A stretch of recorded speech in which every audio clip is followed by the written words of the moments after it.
Assalamualaikum warahmatullahi wabarakatuh. Innal hamdalillah nahmaduhu wa nasta'inuhu wa nastaghfiruh wa na'udzu billahi min syururi anfusina wa min sayyiati a'malina. Man yahdihillahu fala mudhillalah wa man yudlil fala hadiyalah.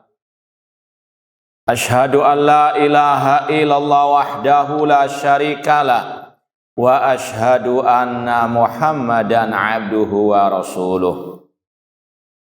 Ya ayyuhalladzina amanu taqullaha haqqa tuqatih wa la tamutunna illa wa antum muslimun. Ya ayyuhan nasu taqu rabbakumul ladzi khalaqakum min nafsin wahidah wa khalaqa minha zawjaha wa batha minhuma rijalan katsiran wa nisaa wattaqullaha alladzi tasaaluna bihi wal arham innallaha kana 'alaikum raqibah. Ya ayyuhalladzina amanu taqullaha wa qulu qawlan sadida yuslih lakum a'malakum wa yaghfir lakum dhunubakum wa may yuti'illaha wa rasulahu faqad faza fawzan 'azima. Amma ba'd, fa inna asaqal hadits kitabullah wa khairal hadi hadyu Muhammadin sallallahu alaihi wasallam wa syarrul umuri muhdatsatuha wa kullu muhdatsatin bid'ah wa kullu bid'atin dhalalah wa kullu dhalalatin finnar. Ma'asal muslimin, ikhwani fillah wa akhwati, bapak-bapak, ibu-ibu, saudara-saudariku rahimani wa rahimakumullah. Alhamdulillah, segala puji bagi Allah Subhanahu wa taala yang mempertemukan kita kembali dalam majelis yang mulia ini, di dalam salah satu rumah Allah, di dalam salah satu taman surga Allah yang ada di dunia ini. Semoga Allah Subhanahu wa taala memberikan kepada kita keistiqomahan dalam thalabul ilmi, dalam belajar Al-Quran dan Sunnah dengan pemahaman para salaful ummah. Dan semoga Allah Subhanahu wa taala menjadikan langkah kita ke tempat ini sebagai langkah kita ke surga kelak. Ma'asal muslimin, ikhwani fillah wa akhwati rahimani wa rahimakumullah. Seperti yang telah diumumkan, kajian kita pada kesempatan yang berbahagia ini berkaitan dengan bab yang sangat penting sekali yang berkaitan dengan rukun Islam yang pertama dan juga rukun iman yang pertama. Al-iman billah, beriman kepada Allah, dan juga yang berkaitan dengan lawannya. Ma'asal muslimin, ikhwani fillah wa akhwati rahimani wa rahimakumullah. Tema kita berkaitan dengan 10 pembatal keislaman. Kita mempelajari hal ini sebagaimana kata Hudzaifah bin Yaman radhiyallahu anhu, kana nasu yas'aluna Rasulullah sallam anil khairi wa kuntu as'alu anil syarr makhafata an yudrikani. Kata Hudzaifah bin Yaman, dahulu para sahabat Rasul bertanya kepada Rasul tentang kebaikan, namun aku bertanya kepada Rasul tentang kejelekan, agar jangan sampai kejelekan itu menimpa diriku. Kita mempelajari 10 pembatal keislaman untuk kita bisa terjauhkan darinya. Ma'asal muslimin, ikhwani fillah wa akhwati rahimani wa rahimakumullah. 10 pembatal keislaman ini, kata para ulama, bukan pembatasan. Masih banyak, bahkan ratusan pembatal-pembatal keislaman yang lainnya. Namun disampaikan yang 10 ini, karena ini yang banyak terjadi di tengah-tengah kaum muslimin. Dan ini yang paling banyak menjadikan manusia bisa keluar dari Islam tanpa mereka menyadarinya. Ditambah lagi dengan banyaknya dai-dai yang menyeru kepada neraka jahanam, dai-dai yang mengarahkan manusia kepada pembatal-pembatal keislaman ini. Maka ini semakin menjadikan kita harus termotivasi mempelajari 10 hal ini dan untuk terus kita ingatkan diri kita dan kaum muslimin. Wa tawassaw bil haq wa tawassaw as-sabr. Dan harus kita yakini ada dari kaum muslimin yang mereka jatuh ke dalam kemurtadan, jatuh ke dalam pembatal-pembatal keislaman. Artinya tidak semua orang yang mengaku muslim lulus sampai mati jadi muslim. Ada yang keluar dari al-Islam, disadari atau tanpa disadari. Sebagaimana yang Allah firmankan, wa kafaru ba'da islamihim, mereka kafir setelah keislaman mereka. Qad kafartum ba'da imanikum, kalian telah kafir setelah keimanan kalian. Rasul SAW dalam hadis Sahih Muslim tentang fitnah akhir zaman mengatakan, yusbihur rajul mu'minan wa yumsi kafiran. Ada orang yang paginya muslim, mukmin, sore harinya sudah kafir. Yumsi mu'minan wa yusbi kafiran. Sore harinya masih mukmin, pagi harinya sudah kafir. Ini yang harus dijadikan bahan introspeksi bagi setiap kita. Harus betul-betul waspada, berhati-hati, harus ada rasa al-khauf, kekhawatiran, ketakutan, jangan sampai jatuh ke dalam pembatal keislaman ini.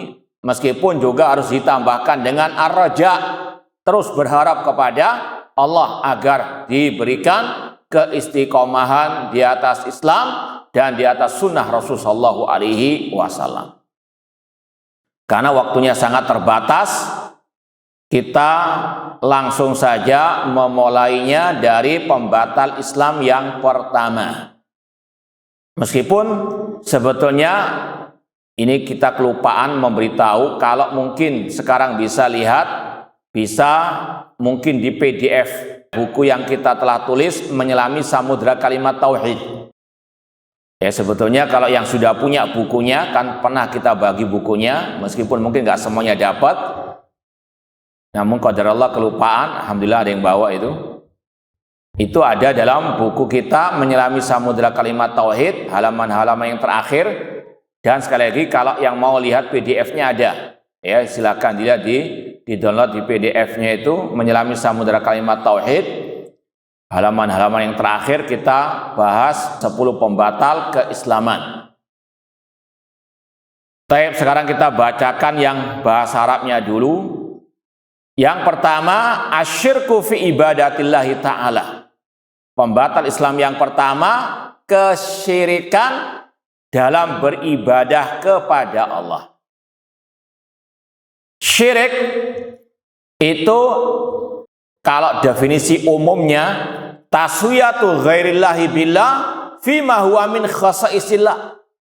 Syirik itu artinya menyamakan selain Allah dengan Allah dalam hal-hal yang merupakan kekhususan Allah. Taswiyatu ghairillahi billah fima huwa min khasaisillah. Menyamakan selain Allah dengan Allah dalam hal-hal yang merupakan kekhususan Allah. Apa saja kekhususan Allah? Rububiyah, uluhiyah, dan asma wa sifat. Jadi intinya tauhid ada 3, rububiyah, uluhiyah, dan asma wa sifat. Lawannya juga demikian, syirik ada 3, syirik rububiyah, uluhiyah, dan asma wa sifat. Syirik rububiyah meyakini adanya misalnya pengatur alam semesta selain Allah. Wali-wali kata mereka ada yang ikut andil dalam mengatur alam semesta. Bahkan ada kelompok Halu, tahu kelompok Halu? Hah? Yang mengaku keturunan Nabi, namun sering menyampaikan dongeng-dongeng halu, khoyal. Ya, di antaranya naudzubillah min dzalik. Ini syirik dalam rububiyah. Mereka mengatakan Allah ketika mau menimpakan musibah harus minta izin dulu kepada wali-wali mereka. Paham ya? Ini luar biasa kurang ajarnya kepada Allah Subhanahu wa taala. Allah harus izin dulu kepada nenek moyang mereka, mbahnya mereka kalau mau menurunkan musibah. Naudzubillahi min dzalik. Seolah-olah tadi yang Rabbul Alamin itu tokoh mereka, nenek moyang mereka, mbah mereka, Allah itu di bawahnya tokoh mereka. Naudzubillahi min dzalik. Ini syirik dalam rububiyah. Makanya harus terus diingatkan umat Islam dari bahaya syirik karena masih bergentayangan luar biasa banyaknya terutama di negeri kita ini. Oleh karena itulah ikhwani fillah wa akhwati rahimani wa rahimakumullah, dakwah tauhid memperingatkan umat dari bahaya syirik harus terus digencarkan karena ini yang bisa membatalkan Islam seseorang. Meskipun kita tidak bisa langsung menvonis orangnya musyrik murtad, tapi paling tidak ini perbuatan syirik, ucapan syirik, keyakinan yang syirik. Wa iyam saskallahu bidurrin fala kashifa lahu illa huwa. Apabila Allah menimpakan musibah, tidak ada yang bisa mengentasnya kecuali nggak ada pakai izin kepada Naudzubillahi min dzalik. Allahumma la mani'a lima atait. Ya Allah, nggak ada yang bisa mencegah apa yang Engkau beri, wala mu'tiya lima mana, dan tidak ada yang bisa memberi apa yang Engkau cegah. Namun mereka mengatakan wali-wali mereka yang bisa mengizinkan Allah menurunkan musibah. Naudzubillahi min dzalik. Ini syirik dalam rububiyah. Syirik dalam asma wa sifat, meyakini misalnya ada sebagian orang yang tahu hal yang gaib. Padahal Allah mengatakan, "Qul la ya'lamu man fis samawati wal ardil ghaiba illallah." Katakan wahai Nabi Muhammad, tidak ada yang tahu yang gaib di langit maupun di bumi kecuali Allah. Yang tahu yang gaib hanyalah Allah. Kalau ada yang mengatakan wali-wali mereka tahu yang gaib, ini bentuk menyekutukan Allah dengan orang-orang tersebut. Syirik menyamakan selain Allah dengan Allah dalam hal-hal yang merupakan kekhususan Allah. Meskipun di sini yang ditekankan oleh para ulama syirik dalam uluhiyah, dalam ibadah. Sekali lagi syirik itu luas maknanya, bisa berkaitan dengan rububiyah, uluhiyah dan asma wa sifat. Cuma memang yang paling banyak terjadi syirik dalam ibadah. Makanya 10 pembatal keislaman ini disampaikan bukan pembatasan, namun memang inilah yang paling banyak terjadi di tengah-tengah kaum muslimin, syirik dalam ibadah. Dan kita sudah pernah menyampaikan juga sejarah pertama kesyirikan di atas muka bumi ini. Sebagaimana kata Allah dalam surat Al-Baqarah, kalau tidak salah ayat 213, coba dilihat. Kana nasu ummata wahidah, fa ba'atsallahu an-nabiyyina mubasysyirin wa mundhirin. Dahulu manusia umat yang satu. Lalu mereka pun berselisih, kata para ulama tafsir, lalu Allah menurunkan, mengutus para nabi sebagai pemberi kabar gembira dan pemberi peringatan. Sahih ayatnya? Betul. Sahih. Kata ulama tafsir di antaranya Imam Ibnu Katsir, kana baina Adam wa Nuh asyatu qurun kanu ala millatin minal haqqi. Dan juga ini disampaikan oleh ulama salaf di antaranya Abdullah bin Abbas radhiyallahu anhuma, antara Nabi Adam dan Nabi Nuh 10 abad atau 10 generasi. Semuanya di atas ajaran kebenaran, ajaran tauhid millati Adam. Belum ada kesyirikan. Ketika di zaman Nabi Nuh atau di zaman kaum Nabi Nuh, barulah muncul kesyirikan, yaitu penyembahan kepada wali limo. Wa qalu la tadharunna alihatakum wa la tadharunna waddan wa la suwa'an wa la yaghutha wa ya'uqa wa nasra. Coba lihat dalam surat Nuh. Mereka mengatakan, jangan kalian meninggalkan sesembahan-sesembahan kalian.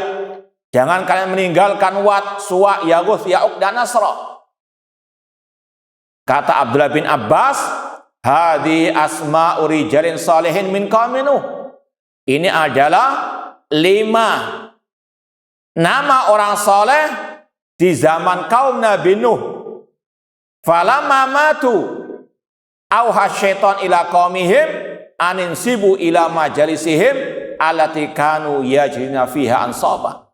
Ketika 5 orang soleh ini meninggal dunia, setan membisikkan kepada para muridnya untuk membuat patung-patung gambar-gambar dan diletakkan di tempat mereka dahulunya berkumpul. Falam tobat, masih belum disembah. Namun ketika generasi yang berikutnya datang, mulai mereka disembah selain Allah. Ini awal sejarah munculnya kesyirikan di atas muka bumi ini. Apa sebabnya? Al-ghulu fis shalihin. Berlebih-lebihan terhadap orang-orang yang soleh sampai menuhankan selain Allah.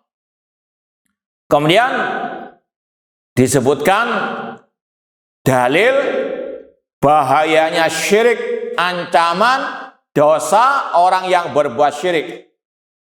Qala ta'ala innallaha la yaghfiru an yushraka bihi wa yaghfiru ma duna dzalika liman yasha. Allah tidak akan mengampuni dosa syirik, namun Allah mengampuni dosa selain syirik bagi yang Dia kehendaki. Kalau ada orang yang mati masih membawa dosa syirik, tidak akan diampuni. Beda kalau orang itu mati membawa dosa selain syirik, masih ada harapan diampuni. Seandainya ada orang mati dalam keadaan meneguk minuman keras atau memakai narkoba sampai mati misalnya, masih ada harapan diampuni. Tapi kalau sudah mati dalam keadaan berbuat syirik, tidak ada ampun. Ini menunjukkan bahayanya dosa syirik. Makanya para nabi, para rasul, mereka lebih memprioritaskan memerangi kesyirikan daripada yang lainnya. Makanya wasiat Luqman pertama kali kepada putranya, ya bunayya la tusyrik billah. Wahai putraku, jangan engkau berbuat syirik. Inna syirka la dzulmun adzim. Sesungguhnya kesyirikan kedzaliman yang paling besar. Kalau kita khawatir anak-anak kita jatuh ke dalam dosa-dosa tadi, narkoba, minum-minuman keras, atau kejahatan mencuri dan seterusnya, harus lebih takut jatuh ke dalam kesyirikan. Ini metode para nabi dan orang-orang yang soleh mendidik anak mereka dengan pendidikan tauhid dan melarang mereka dari segala bentuk asyirk, di antara syirik bil ibadah. Kemudian kalau mau dicantumkan tadi bahaya syirik, yang pertama, syirik tidak diampuni oleh Allah kalau orangnya tidak bertobat.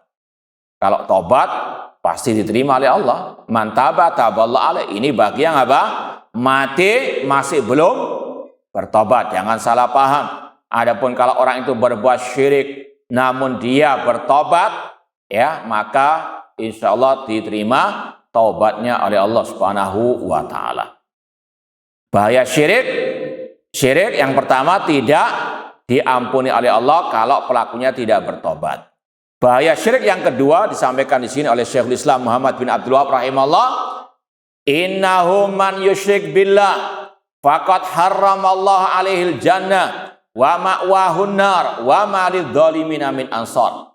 Sesungguhnya barang siapa berbuat syirik kepada Allah, Allah haramkan baginya surga, tempatnya di neraka, dan tidak ada penolong bagi orang-orang yang berbuat syirik tersebut.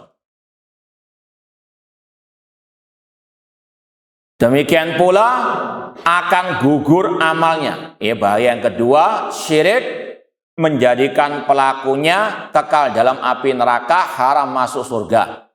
Itu bahaya yang kedua. Perbuatan syirik menjadikan pelakunya diharamkan masuk surga, kekal dalam neraka. Adapun yang ketiga, bahaya syirik, amalnya dibatalkan oleh Allah Subhanahu wa taala. Allah berfirman dalam surat Az-Zumar, kalau tidak salah ayat yang ke-65, la in asyrakta la yahbatanna amaluka. Jika engkau berbuat syirik, gugur semua amal perbuatan. Gak ada manfaatnya sholatnya, puasanya, zakatnya, hajinya, umrohnya, semuanya dibatalkan oleh Allah Ta'ala. Ini sekali lagi menjadikan seorang muslimah harus betul-betul waspada dari bahaya kesyirikan dan jangan pernah merasa aman dari kesyirikan. Makanya harus terus belajar tauhid, harus betul-betul menjauh dari segala bentuk kesyirikan dan ahli syirik. Kemudian dicontohkan, kalau mau ditambahkan lagi yang keempat, pelaku syirik dilaknat oleh Allah.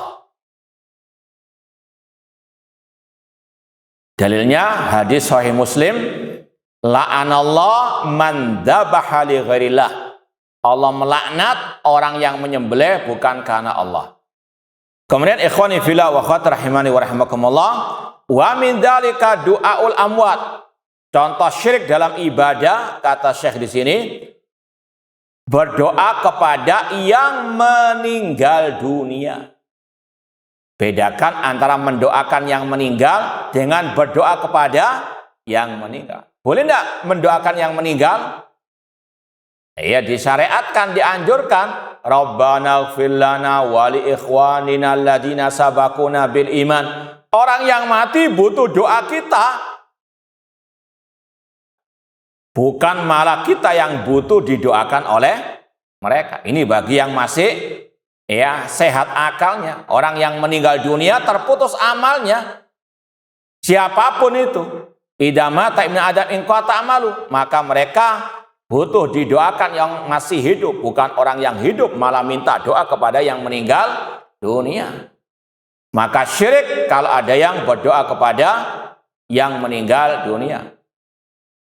Wala tad'u min dunillah ma la yanfa'uka wa la yadurruka fa in fa'alta fa innaka idam minadh dhalimin. Kata Allah, nanti dilihat dalam surat apa itu? Jangan engkau berdoa kepada selain Allah yang tidak bisa mendatangkan manfaat dan madarat. Jika engkau tetap berdoa kepada selain Allah, engkau termasuk orang zalim alias orang musyrik. Allah yang menamakan orang yang berdoa kepada selain Allah itu musyrik. Allah yang menamakan demikian. Ini bukan karangan Wahabi. Ini adalah firman Allah. Allah menvonis yang berdoa kepada selainnya, innaka idam minadh dhalimin. Engkau termasuk orang yang berbuat zalim, musyrik.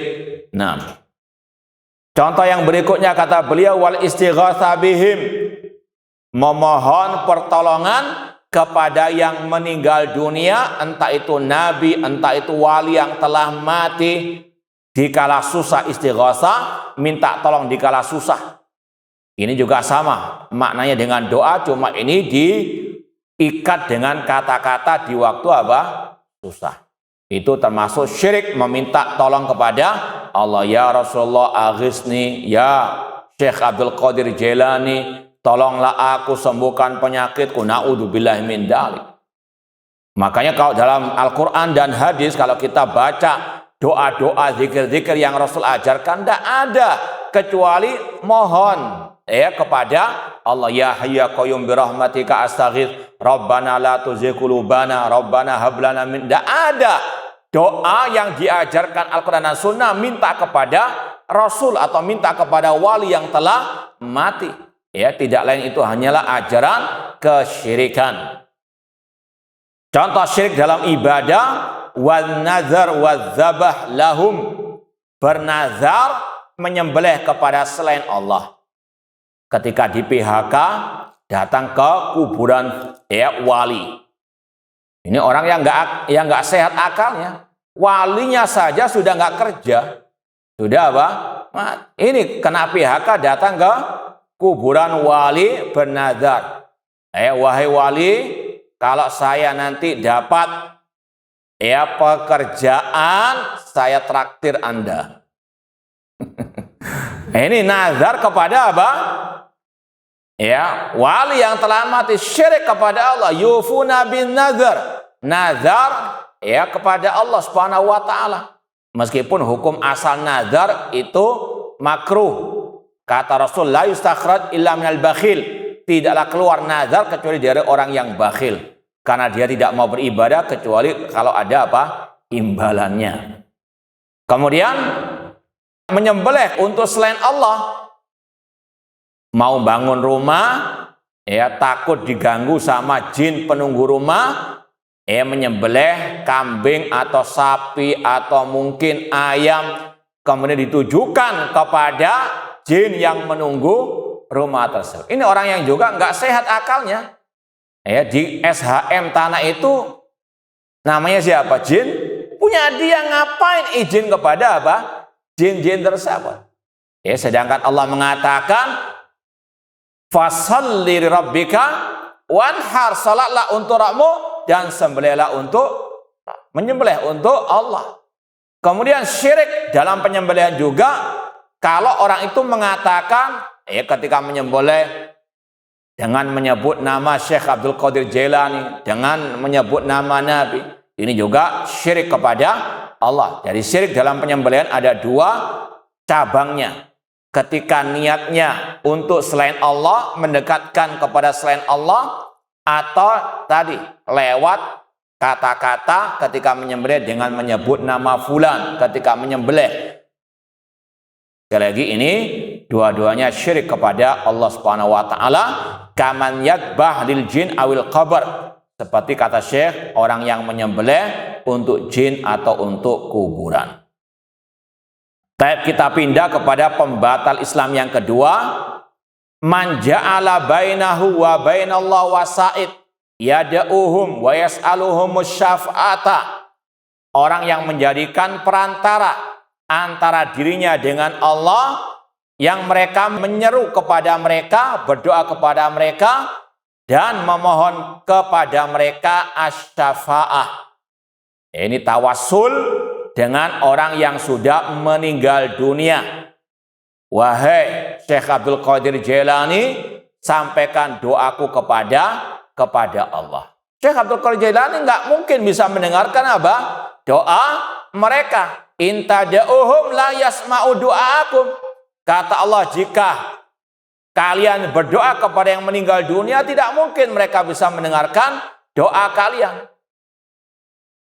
Ini sekali lagi bentuk syirik kepada Allah, tawassul kepada orang yang meninggal dunia. Ini sebetulnya masuk dalam kategori syirik, cuma dikhususkan oleh para ulama karena ini banyak syubhat di tengah-tengah kaum muslimin.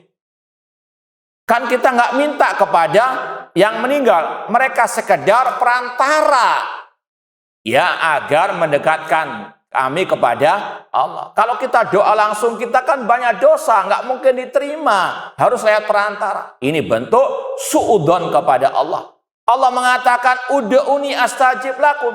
Berdoalah kepadaku, aku akan kabulkan. Tapi mereka tidak mau. Mereka tadi harus lewat para perantara-perantara tersebut. Na'udzubillahi min dzalik.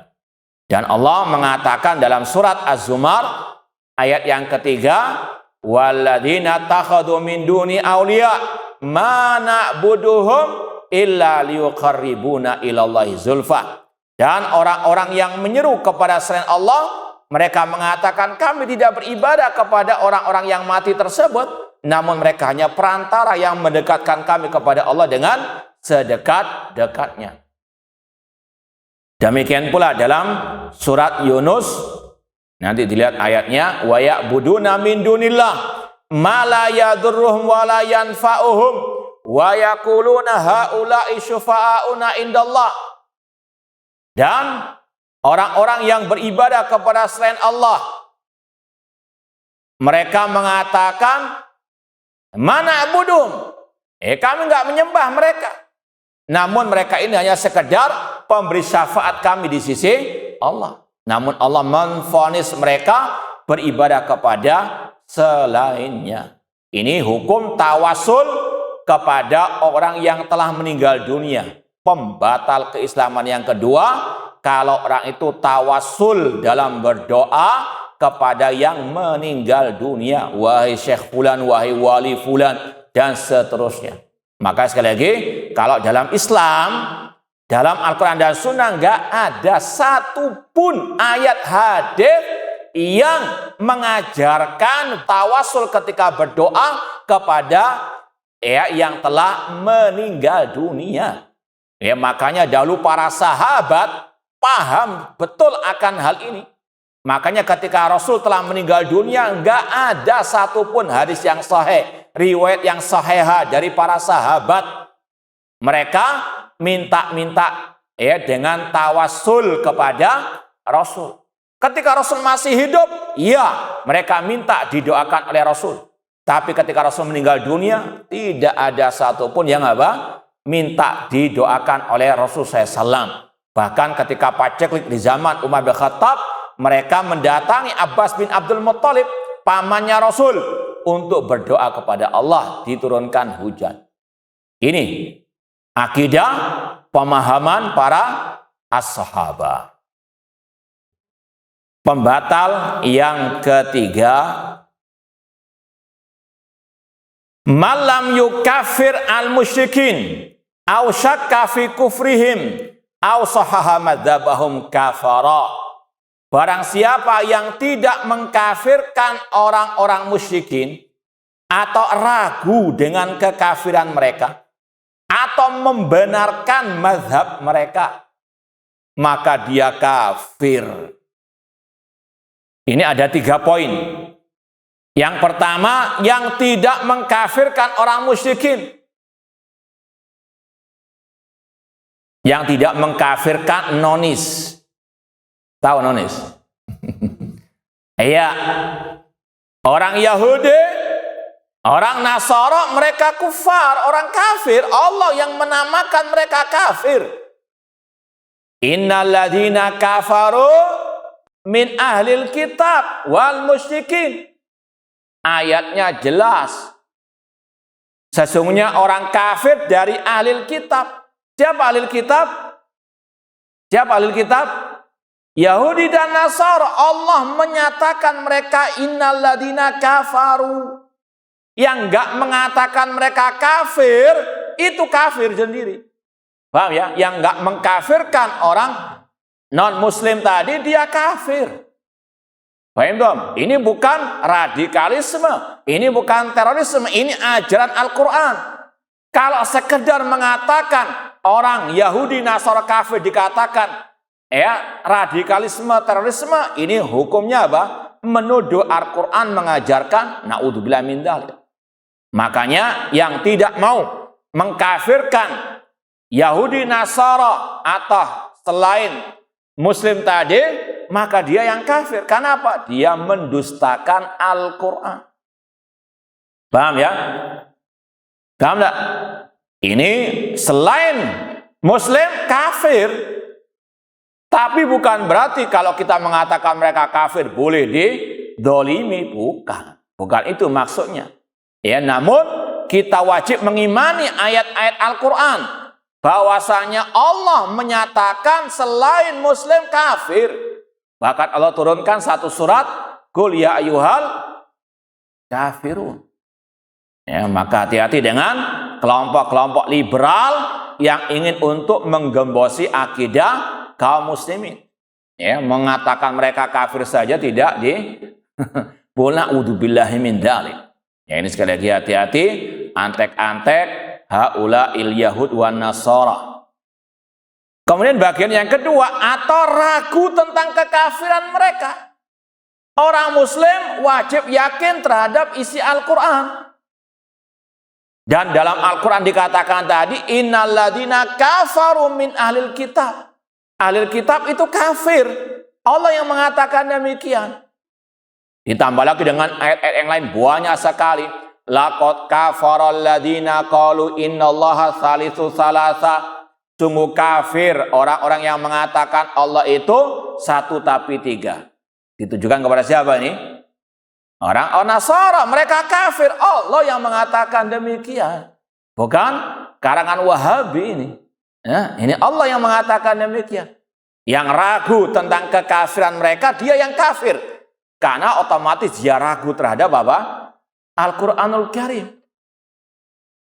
Kemudian yang ketiga, atau dia membenarkan ajaran orang kafir tersebut. Ya, terutama ajaran kekufuran. Ini yang sempat kita isyaratkan, sempat viral beberapa saat yang lalu. Seorang wanita bercadar, ngaku dai sunnah, ya, tapi apa? Memuji perbuatan, ya, ritual orang-orang kafir. Naudzubillahi min dzalik. Kita nggak bisa langsung menvonisnya apa? Kafir murtad, namun hati-hati. Ini masuk dalam pembatal apa? Keislaman. Ritual-ritual orang-orang kafir, apalagi yang berbau syirik, berbau kekufuran, kalau dibenarkan sampai dengan kata-kata dia mendapatkan ketenangan dalam agama tersebut. Naudzubillahi min dzalik. Apakah dalam Islam tidak ada ketenangan? Ini luar biasa ucapannya terhadap Islam. Maka sekali lagi harus hati-hati. Makanya kita sampaikan tadi, nggak ada yang bisa menjamin orang itu terus di atas Islam yang murni bersih, di atas tauhid yang benar. Bisa melenceng, bisa menyimpang. Bahkan yang lebih parah lagi, narik suaminya juga kepada kesesatan, penyimpangan. Naudzubillah min dzalik. Justru yang laki yang harus menarik istrinya kepada kebenaran, bukan malah ditarik kepada kesesatan. Naudzubillahi min dzalik. Ikhwani fillah wa akhwat rahimani wa rahimakumullah. Kemudian pembatal yang keempat, mani taqoda anna ghair hadi Nabi sallallahu akmal min hadihi. Barang siapa yang meyakini bahwa selain petunjuk Nabi itu lebih sempurna dari petunjuk Nabi sallallahu alaihi wasallam. Au anna hukma ghairihi asan min hukmihi. Atau meyakini bahwa hukum selain hukum Nabi lebih baik daripada hukum Nabi. Kalladzi yufaddil hukmat tawaghid ala hukmihi. Seperti kalau ada orang yang lebih mengutamakan hukum taghut di atas hukum Rasul, maka dia kafir. Ini harus diperinci betul, dipahami dengan benar. Karena ini salah satu yang dijadikan syubhat kelompok Khawarij, kelompok teroris sepanjang masa. Sebagaimana kata Imam Al-Ajurri dalam kitab Asy-Syariah, wa mimma yatba'u al-haruriyah minal mutasyabih qauluhu ta'ala wa man lam yahkum bima anzalallahu faulaika humul kafirun. Kata Imam Al-Ajurri yang hidup di abad ke-5 Hijriah, di antara syubhat yang diikuti kelompok Khawarij sepanjang masa, yaitu surat Al-Maidah 44. Barang siapa yang tidak berhukum dengan hukum Allah, maka dia kafir. Kelompok Khawarij, kelompok teroris, selalu mengatakan yang tidak berhukum dengan hukum Allah itu kafir, murtad secara mutlak. Sampai detik ini, Sering kita sampaikan juga, saya punya buku judulnya Kafir Tanpa Sadar. Penulisnya mengatakan kalau negara tidak berhukum dengan hukum Islam, presidennya kafir, MPR-nya, DPR-nya, menterinya, aparat keamanannya, semuanya kafir. Dalilnya Al-Maidah 44 tadi. Padahal kalau kita baca tafsir Abdullah bin Abbas, ulama salaf dari kalangan sahabat tabi'in, mereka mengatakan kafir dalam surat Al-Maidah 44 itu kafir kufur kecil, kufur yang tidak mengeluarkan dari al-Islam. Sekedar tidak berhukum dengan hukum Allah tidak menjadikan pelakunya murtad. Tapi yang menjadikannya murtad kalau mengatakan hukum barat lebih baik daripada hukum Islam. Atau mengatakan hukum Islam tidak relevan dengan zaman sekarang. Al-Quran dan Sunnah itu sudah tidak layak dipraktekkan sekarang. Ini ucapan kufur akbar. Meskipun pelakunya tidak bisa langsung dikatakan apa? Kafir, karena barangkali dia sudah nggak waras. Paham? Cuma intinya bedakan antara sekedar tidak berhukum dengan hukum Allah dengan mengatakan meyakini hukum selain hukum Allah lebih baik daripada hukum Allah. Kalau dites sedikit biar tahu ngantuk atau enggak. Kalau ada orang mengatakan boleh berhukum dengan hukum Allah, tapi juga boleh berhukum dengan hukum selain Allah. Kufur kecil atau kufur besar? Kufur besar. Ahsantum. Kalau ada yang mengatakan hukum Islam sudah kadaluarsa sekarang, lebih parah lagi, kufur besar. Kalau ada yang mengatakan ya hukum Allah itu yang paling wajib diterapkan, tapi orang itu ya karena uang suap, karena hawa nafsu dia berhukum dengan selain hukum Allah. Apa hukumnya? Kufur kecil. Barakallahu fikum. Berarti nggak ngantuk ya? Baik, lanjutkan. Jadi ini yang harus diperinci. Dan kalau antum dapat buku ana yang menyelami samudra kalimat tauhid itu, ini ada poin ini kita banyak perinci. Kita bantah juga syubhat-syubhat, ya khawarij dan seterusnya. Intinya Ahlussunnah pertengahan dalam bab ini. Tadi pagi juga kita sudah sampaikan dalam pelajaran akidah Thahawiyah, Ahlussunnah pertengahan dalam masalah hukum Allah. Ahlussunnah mengatakan wajib berhukum dengan hukum Allah dalam semua bidang kehidupan. Dalam berakidah ikuti hukum Allah, dalam ibadah ikuti hukum Allah, muamalah, dakwah ikuti hukum Allah, dalam berpakaian ikuti hukum Allah, semuanya wajib diterapkan hukum Allah dalam semua bidang kehidupan. Tapi kalau ada yang tidak berhukum dengan hukum Allah, nggak bisa langsung divonis apa? Kafir murtad sebagaimana kelompok teroris tadi. Paham ya? Nah, lanjut poin yang kelima. Man abghadha syai'an mimma ja'a bihi Rasul SAW walau amila bihi faqad kafara. Barang siapa yang membenci sesuatu dari ajaran Rasul, meskipun dia mengamalkannya, maka dia kafir. Dia salat tahajud, tapi dia benci sekali. Dalam hatinya apa? Benci dengan salat tahajud misalnya. Kafir. Tapi harus dibedakan antara membenci dengan apa? Ya, dia malas melakukan. Paham ya? Orang mau bangun malam salat tahajud berat misalnya. Ini enggak dosa dia, itu amalan apa? Sunnah. Tapi kalau dia benci, ini sekali lagi kufur akbar, mengeluarkan orang dari al-Islam. Perempuan berjilbab atau bahkan mungkin bercadar, casingnya demikian, tapi hatinya benci dengan syariat jilbab. Karena mungkin dia ikut tren saja, atau mungkin ada yang ingin didapatkan dari urusan dunia. Ya, namun dia dalam hati benci kepada syariat jilbab ataupun cadar tersebut.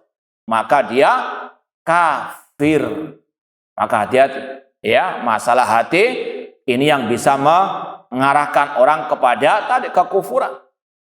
Dalilnya firman Allah surat Muhammad ayat ke-9, dzalika bi annahum karihu ma anzalallah fa ahbata a'malahum. Yang demikian itu karena mereka membenci apa yang diturunkan oleh Allah, maka Allah batalkan semua amal perbuatan mereka. Kalau benci terhadap syariat Allah, syariat Rasul, sunnah Rasul, ini bisa membatalkan amal. Kata para ulama, tidaklah yang membatalkan amal kecuali kekafiran. Dan mohon maaf, ya terutama bagi akhwat, ya ini yang paling sensi, cuma harus kita katakan, kulil haqqa walau muran, katakannya hak meskipun pahit. Ya, masalah poligami yang sering ya jadi bahan ya kadang naudzubillah min dzalik. Ini kebencian terhadap syariat yang satu ini juga harus betul-betul diingatkan. Benci kepada syariat ini bisa membatalkan keislaman. Tapi tadi bedakan antara membenci dengan dia belum apa? Belum siap. Kalau belum siap siap gerak ya. Intinya harus dibedakan. Cuma ini kita sampaikan karena pernah kita pengalaman kajian khusus ummahat ya, akhwat, tiba-tiba muncul ya pertanyaan yang paling sadis ya, selama saya berdakwah kurang lebih 20 tahunan lah ya, kajian khusus akhwat, namun pertanyaan sangat luar biasa sadisnya. Ya, yang saya masih ingat kurang lebih bahasanya, Ustadz, kenapa Allah mendolimi wanita dengan adanya syariat poligami? Paham? Menuduh siapa? Allah zalim. Na'udzubillah min dzalik. Ya, kalau anti belum siap atau ya ada masalah dengan suami ketika poligami, jangan menuduh Allah Subhanahu wa taala. Ini kufur akbar. Paham ya? Sekali lagi, bedakan antara membenci dengan dia berat, sebagaimana tadi orang sholat tahajud berat ketika malam, mau bersedekah karena bakhil, nggak menjadikan orang keluar dari apa? Al-Islam. Antum juga sama, para al-ikhwan. Ya, jangan salah tempatkan. Saya tadi belajar pembatal Islam yang kelima. Ya, yang membenci syariat Islam kafir, anti nggak mengizinkan anak berarti anti. Nah, ini juga apa? Nggak waras juga ini. Nah, sekali lagi bedakan antara membenci dengan apa? Cuma intinya tadi, ya sekali lagi saya sampaikan ini karena pernah kejadian kajian khusus akhwat ummahat, namun ya terlontar dari ucapannya kebencian kepada apa?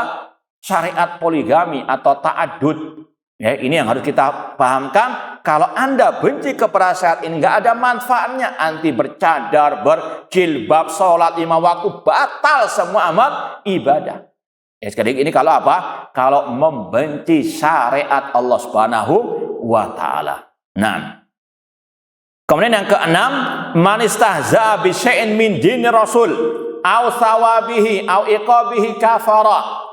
Barang siapa yang memperolok sesuatu dari agama Rasul atau dari pahala ibadah atau ancaman dosa, maka dia kafir. Dalilnya surat At-Taubah 65-66, Qul abillahi wa ayatihi wa rasulihi kuntum tastahzi'un. Katakanlah, apakah dengan Allah, ayat-ayatnya, Rasulnya kalian memperolok, jangan kalian minta maaf, sungguh kalian telah kafir setelah keimanan kalian. Ini bagi yang memperolok. Kalau tadi benci dalam hati. Seperti tadi kalau sudah terlontar dalam tulisan atau lisan memperolok salah satu syariat Allah, nah bisa murtad dari al-Islam.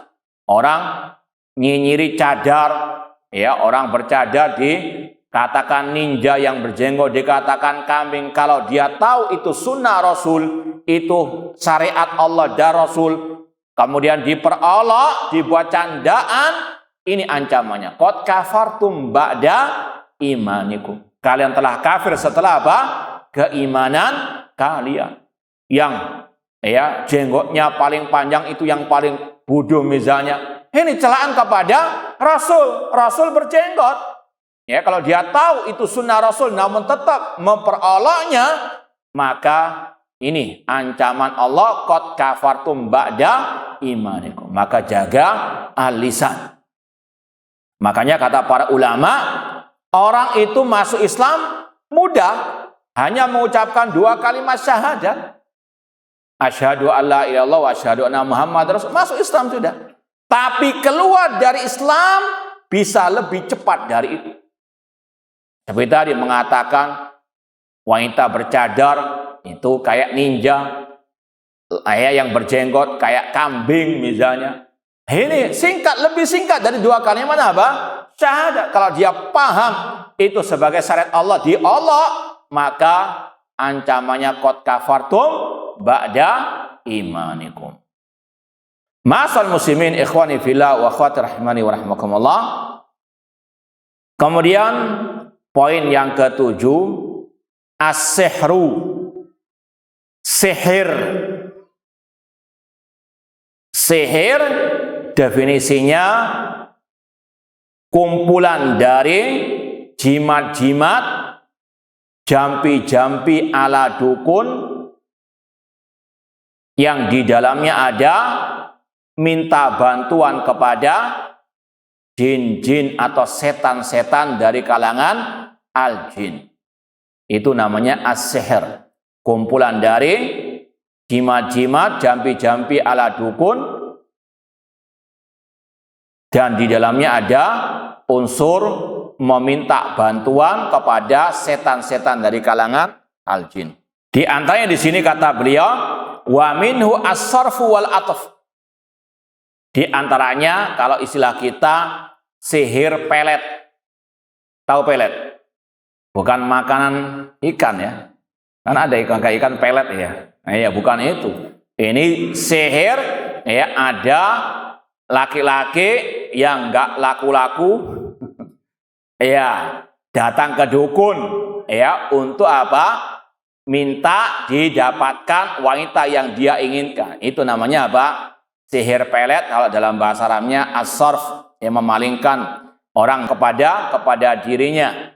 Ini kata para ulama, kalau tadi ya betul-betul dilakukan definisi sihir tadi, ada jambi-jambi, jimat-jimat, atau tadi mungkin disuruh ya kalau engkau mau dari sembelih ayam warnanya pink semuanya misalnya.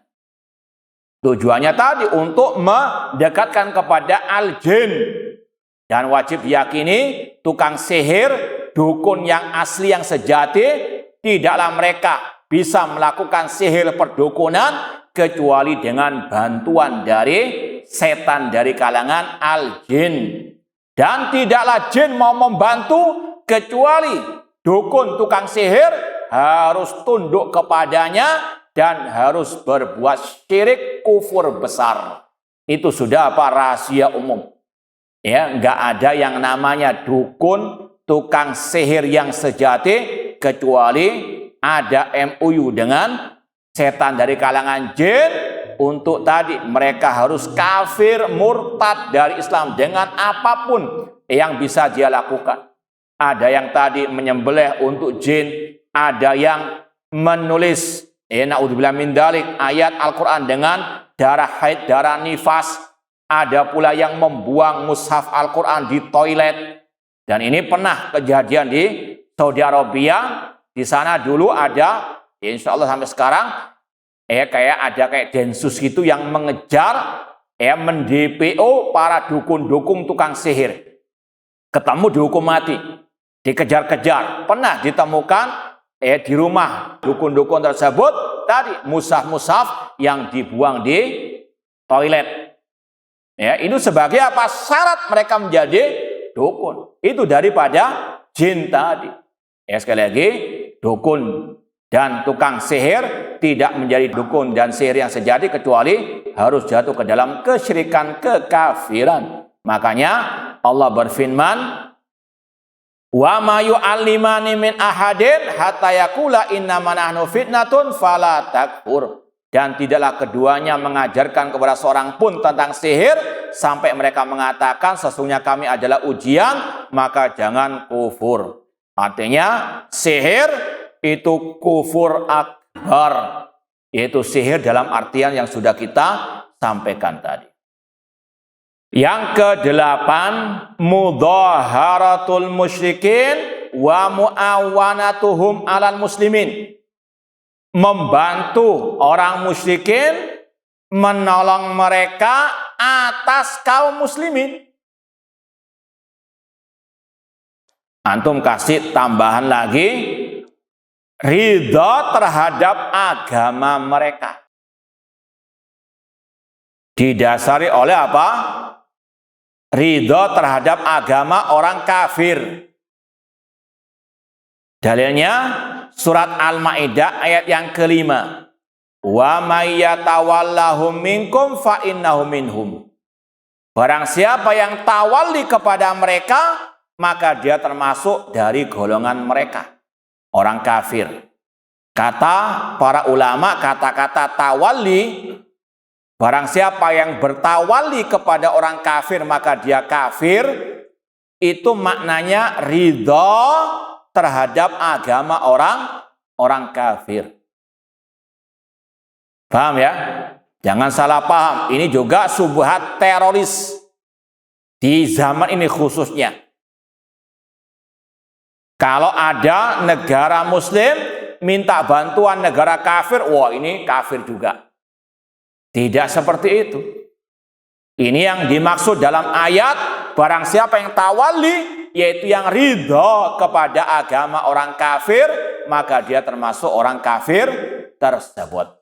Paham? Nah, yang kesembilan dari pembatal keislaman, mani'taqada anna ba'dhan nas yasaul khurud an syariati Muhammad SAW. Barang siapa yang meyakini sebagian orang boleh keluar dari syariat Nabi Muhammad, kama wasi al-khidir al-khurud an syariati Musa fahuwa kafir.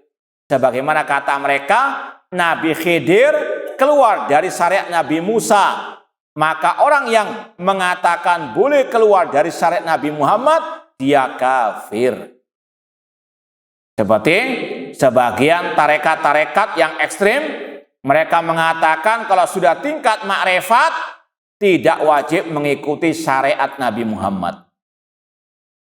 Kalau ditanya, kok nggak sholat? Tingkat apa? Makrifat. Saya sudah apa? Makrifat. Kok nggak puasa Ramadan? Saya sudah tingkat makrifat. Ini yang dikatakan oleh para ulama, orang itu kafir, murtad dari al-Islam.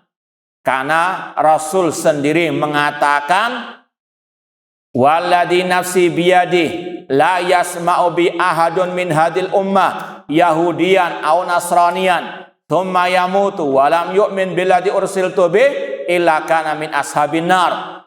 Demi Allah yang jiwaku ada di tangannya, tidaklah seorang pun dari Yahudi atau dari umatku, yaitu umat dakwah baik Yahudi ataupun Nasara, yang mendengar tentang diriku lalu dia mati dan tidak beriman kepada apa yang aku ajarkan, melainkan dia termasuk penghuni api neraka.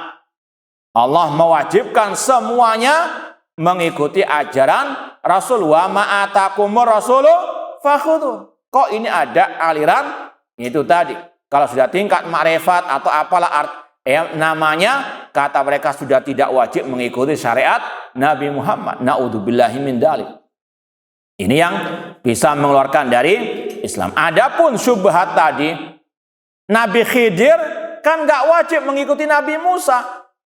Maka dijawab oleh para ulama, beda antara umat Islam sekarang dengan Nabi Muhammad dengan Musa dengan Nabi Khidir. Nabi Musa tidak diutus kepada Nabi Khidir. Paham? Setiap nabi punya apa? Kaum masing-masing. Karena Nabi Khidir bukan umat Nabi Musa, nggak ada kewajiban Nabi Musa mengikuti. Sedangkan Nabi Muhammad diutus kepada semua manusia. Allah mengatakan, "Qul ya ayyuhar rasul, qul inni rasulullah ilaikum jami'an." Katakan, aku adalah utusan Allah kepada kalian semuanya.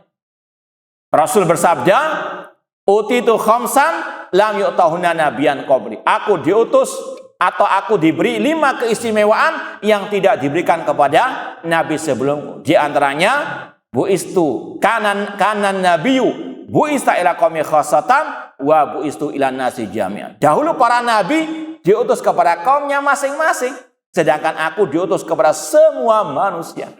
Tingkat apapun wajib mengikuti Nabi Muhammad SAW dan tidak boleh membuat syariat yang baru.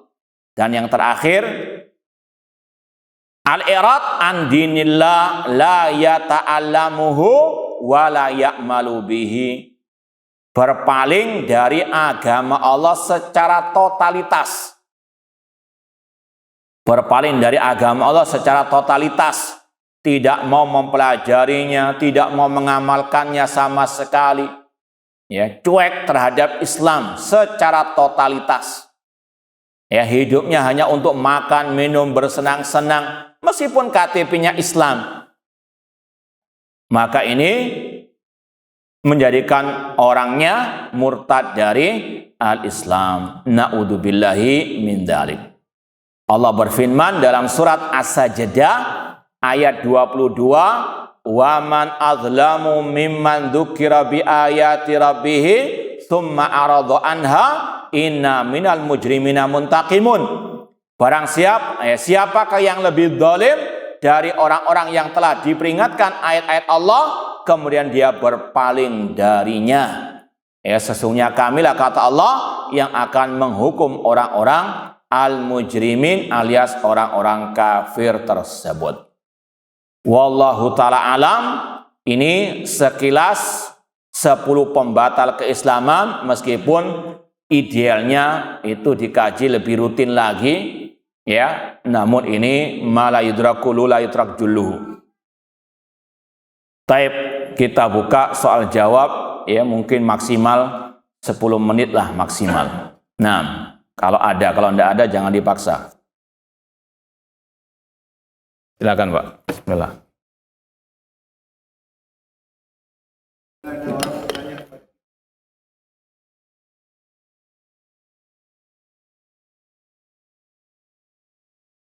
Taib.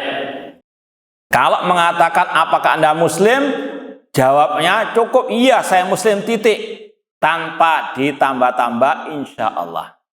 Karena Islam itu tingkatan yang paling bawah. Atasnya al-iman, atasnya lagi apa? Al-ihsan. Maka yang diajarkan para ulama, kalau ditanya apakah Anda mukmin, baru mengatakan saya mukmin insya Allah. Paham ya? Kalau Islam ini sudah harus yakin, ini pondasi yang paling pertama. Paham? Baru yang kedua ini yang kita pakai insya Allah. Nah, Allah jazakallahu khair.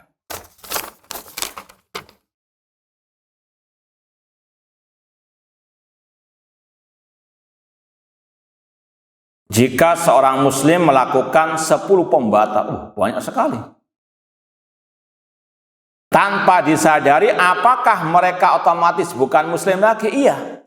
Ini sekali lagi hukum secara umum bukan untuk nunjuk hidung orang perorangannya. Jangankan 10, 1 saja, sudah kafir di sisi Allah Subhanahu wa Ta'ala. Mungkin di sisi orang lain kan nggak tahu mungkin perbuatannya. Dalam hatinya dia benci kepada salah satu syariat Islam misalnya. Kita nggak tahu. Di sisi Allah dia sudah kafir, amalnya sudah batal. Kalau dia nggak tobat, neraka, jahanam, kekal selama-lamanya. Paham ya? Ini sekali lagi hukum secara umum, global, bukan menunjuk si B, si C-nya. Namun sekali lagi, jangankan 10, 1 saja. Nah, kalau dia lakukan, maka dia kafir, keluar dari Islam, dan tadi kalau mati ancamannya neraka jahanam. Naudzubillah min dzalik. Kalau dia sadar, masalahnya kan nggak sadar, tanpa disadari. Kalau dia sadar, iya, mengulang lagi 2 kalimat syahadatnya. Nah, ini pertanyaan yang kedua nyambung tadi. Wallahu a'lam. Nah, kalau dia paham, dia sudah melakukan perbuatan tersebut, iya. Taib, ada yang lain mau ditanyakan? Silakan. Assalamualaikum warahmatullahi wabarakatuh. Assalamualaikum. Dalam ayat akhir itu kan ada hadat. Nah, Maka itu apabila kita tidak sadar, akan ada orang yang tidak sadar batal keislaman itu, maka itu tidak bisa mewakili bahwa dia sudah yang Ustaz sampaikan itu sadar. innamal a'malu binniyat. Sesungguhnya amal tergantung kepada apa? Ketika dia bersyahadat, apakah dia niat untuk istilahnya mengupdate lagi keislamannya? Kan enggak. Maka nggak bisa otomatis, harus dengan niat ya, untuk dia apa? Mengulang 2 kalimat syahadatnya, tentunya di luar sholat tersebut. Nah, wallahu ta'ala alam. Ada yang lain? Nanti ya, silakan. Sering kita lihat kan, kalau orang mau jatuh pertama di tangan kita beriman, maka dia katakan assalamualaikum warahmatullahi wabarakatuh, salam sejahtera dan itu gimana saja? Ya, tidak dibolehkan.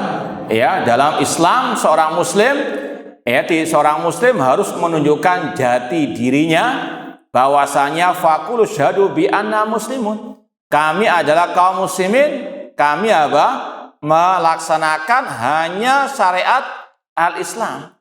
Ya, meskipun tadi kita nggak bisa langsung menvonis, oh ini orangnya sudah murtad Islam. Cuma sekali lagi dari sisi hukum Islam, ya seorang muslim, muslimah harus punya jati sendiri, tidak ikut-ikutan apapun dari ritual-ritual orang-orang kafir. Cuma sekali lagi kita tegaskan, Ahlussunnah pertengahan dalam segala hal.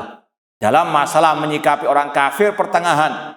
Jangan seperti kelompok Khawarij teroris, jangan seperti kelompok liberal. Kelompok Khawarij, mereka mendolimi, membantai, membunuh orang kafir tanpa hak. Sedangkan ancamannya berat. Man qatala mu'ahadan lam yara raital jannah. Barang siapa membunuh orang kafir mu'ahad, dia tidak mencium bau surga. Lawannya kelompok liberal, semua agama sama. Nggak mungkin sama antara yang menyembah Allah Al-Ahad dengan yang menyembah sapi misalnya, dengan yang menyembah Nabi Isa alaihi assalam. Ahlussunnah pertengahan, ada bara, berlepas diri dari orang kafir, tapi tidak sampai berlebihan mendolimi mereka. Kalau ada utang dengan orang kafir, wajib dibayar. Tetangga kafir punya pohon mangga, jangan dicuri. Kalau mau ya ngomong, minta izin dulu. Taib, yang terakhir kalau ada pertanyaan, silakan. Assalamualaikum. Kalau misalkan kita hubungan yang bedanya ketika yang lain merayakan mereka, terus mengucapkan selamat ini, tapi kita hanya diam, maka kita bisa terlepas dari itu. Iya, selama hati kita ada pengingkaran, iya, insya Allah kita tidak sama dengan kita kalau jalan di jalan ini. Apakah nggak ada kemungkaran kemaksiatan? Banyak. Tapi kita diam, nggak bisa berbuat apa-apa. Bang, tapi hati kita mengingkari, nggak dosa. Kecuali kalau kita ikut-ikutan tepuk tangan merayakan, ini beda lagi. Tapi kalau kita diam, ya sudahlah. Karena kita emang lingkungannya seperti itu, kita juga nggak bisa ngelarang bos. Maka kita diam tapi hati mengingkari, insya Allah nggak berdosa. Nah, kecuali kalau ikut-ikutan acara mereka, maka beda lagi masalahnya. Paham Pak ya? Tapi ini yang mungkin bisa kita sampaikan, kurang lebihnya mohon maaf. Wa jazakumullah khairan atas perhatiannya. Aku qouli hadza wa akhiru da'wana anil hamdulillahirabbil alamin. Wassalamualaikum warahmatullahi wabarakatuh.